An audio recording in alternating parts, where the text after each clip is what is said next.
Friends, hello viewers, ವೀಕ್ಷಕರಿಗೆಲ್ಲ ನಮಸ್ಕಾರ. ಸ್ವಯಂ ಕಲಿಕೆ ಅಭಿಮಾನಿಗಳಿಗೆ ಸ್ವಾಗತ. Welcome to the family, welcome to Anu ಸ್ವಯಂ ಕಲಿಕೆ ನೋಡಿ ಕಲಿ. ಇವತ್ತೊಂದು ದಿನ ಹೋಟೆಲ್ ಸ್ಟೈಲ್ನಲ್ಲಿ ಚಟ್ನಿ ಯಾವ ರೀತಿ ಮಾಡೋದು ಅಂತ ನೋಡ್ಕೊಳ್ಳೋಣ. ತುಂಬ ಸುಲಭವಾಗಿ ಮಾಡ್ಬೋದು. ಅದಕ್ಕೆ ಬೇಕಾಗಿರುವಂಥ ವಸ್ತುಗಳು ನೋಡಿ.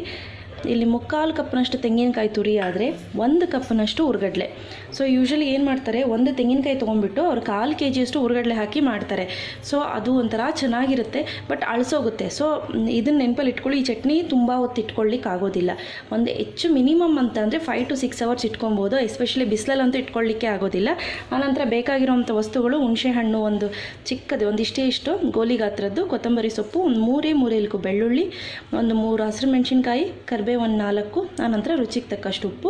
ಇದಿಷ್ಟು ರುಬ್ಲಿಕ್ಕೆ ಬೇಕಾಗುತ್ತೆ. ಆನಂತರ ಒಗ್ಗರಣೆಗೆ ಏನು ಬೇಕು ಅಂತ ನೋಡ್ಕೊಳ್ಳೋಣ. ಒಗ್ಗರಣೆಗೆ ಇಲ್ಲಿ ಕರಿಬೇವು ತೊಗೊಂಡಿದ್ದೀನಿ, ಒಂದು 5 ರಿಂದ 6 ಕಡ್ಡಿ. ಆನಂತರ ಕೊತ್ತಂಬರಿ ಸೊಪ್ಪು, ಬ್ಯಾಡಿಗೆ 1-2, ಉದ್ದಿನಬೇಳೆ ಒಂದು 1/4 ಚಮಚದಷ್ಟು, ಆನಂತರ ಸಾಸಿವೆ, ಸ್ವಲ್ಪ ಹಿಂಗು, ಒಂದು 2 ಚಮಚದಷ್ಟು ಎಣ್ಣೆ. ಮಾಡೋ ವಿಧಾನ ನೋಡ್ಕೊಳ್ಳೋಣ ಫ್ರೆಂಡ್ಸ್. ಮೊದಲಿಗೆ ಮಿಕ್ಸಿ ಜಾರ್ಗೆ ಉರ್ಗಡ್ಲೆ, ಆನಂತರ ಈ ತೆಂಗಿನಕಾಯಿ ತುರಿ, ಈಗ ನೋಡಿ ಈ ಹುಣಸೆ ಹಣ್ಣು,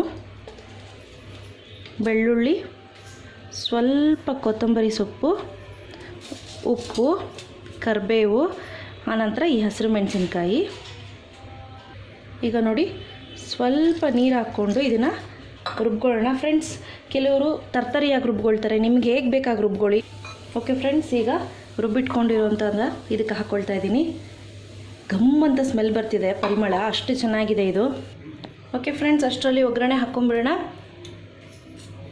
ಜಸ್ಟು ಒಂದು ಸ್ಪೂನಷ್ಟು ಎಣ್ಣೆ ಹಾಕ್ಕೊಳ್ಳಿ, ಜಾಸ್ತಿ ಕೂಡ ಹಾಕ್ಕೊಳ್ಳಿಕ್ಕೆ ಹೋಗ್ಬೇಡಿ. ನೋಡಿ, ಎಣ್ಣೆ ಕಾದ ನಂತರ ಈ ಸಾಸಿವೆ ಚಿಟಪಟ ಅಂತ ಶುರುವಾಗಲಿ ನೋಡಿ. ಈಗ ಇಮಿಡಿಯೇಟು ಈ ಉದ್ದಿನಬೇಳೆ ಹಾಕ್ಕೊಳ್ಳೋಣ.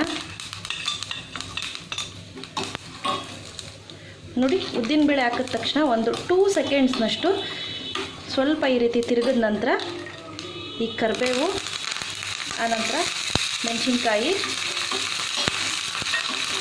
ಇಮಿಡಿಯೇಟು ಫ್ಲೇಮ್ ಆಫ್ ಮಾಡ್ಕೊಳ್ಳಿ. ಸಾಕು, ಈ ಬಿಸಿಗೆ ಈ ಬ್ಯಾಡಿಗೆ ಮೆಣಸಿನ್ಕಾಯಿ ಆಗುತ್ತೆ. ಸೊ ಈಗ ಇದು ರೆಡಿಯಾಗಿದೆ. ಈಗ ನೋಡಿ ಫ್ರೆಂಡ್ಸ್, ನಾನು ಇದನ್ನು ಈ ಚಟ್ನಿಗೆ ಹಾಕ್ಕೊಳ್ತಾ ಇದ್ದೀನಿ.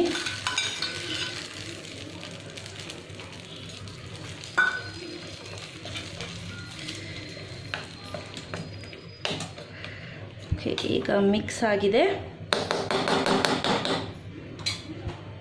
ಓಕೆ ಫ್ರೆಂಡ್ಸ್, ತಯಾರಾಗಿದೆ. ಇಷ್ಟೇ ಇವತ್ತಿನ ರೆಸಿಪಿ. ಇವತ್ತು ನಾನು ಮಾಡಿದ್ದು ಇಷ್ಟ ಆಯಿತು ಅಂದರೆ ಲೈಕ್ ಬಟನ್ ಹಿಟ್ ಮಾಡಿ. ಇನ್ನೂ ಇಷ್ಟ ಆಯಿತು ಅಂದರೆ ಶೇರ್ ಮಾಡಿ. ಗೊತ್ತಲ್ವ, ನನ್ನ ಚಾನಲ್ ಹೆಸರು ಅನು ಸ್ವಯಂ ಕಲಿಕೆ ನೋಡಿ ಕಲಿ.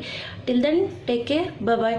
ಇದನ್ನು ಎಲ್ಲ ಥರದ ದೋಸೆ, ಚಪಾತಿ, ರೊಟ್ಟಿ ಇದಕ್ಕೆಲ್ಲ ತೊಗೊಂಡ್ರೆ ತುಂಬ ಚೆನ್ನಾಗಿರುತ್ತೆ. ಸೊ ಟ್ರೈ ಮಾಡಿಬಿಟ್ಟು ನಿಮ್ಮ ಅನಿಸಿಕೆ ಅಭಿಪ್ರಾಯಗಳನ್ನ ನನಗೆ ಕಾಮೆಂಟ್ ಮುಖಾಂತರ ತಿಳಿಸ್ಬೇಕಾಗಿ ಕೇಳ್ಕೊಳ್ತೀನಿ. ಬಾಯ್.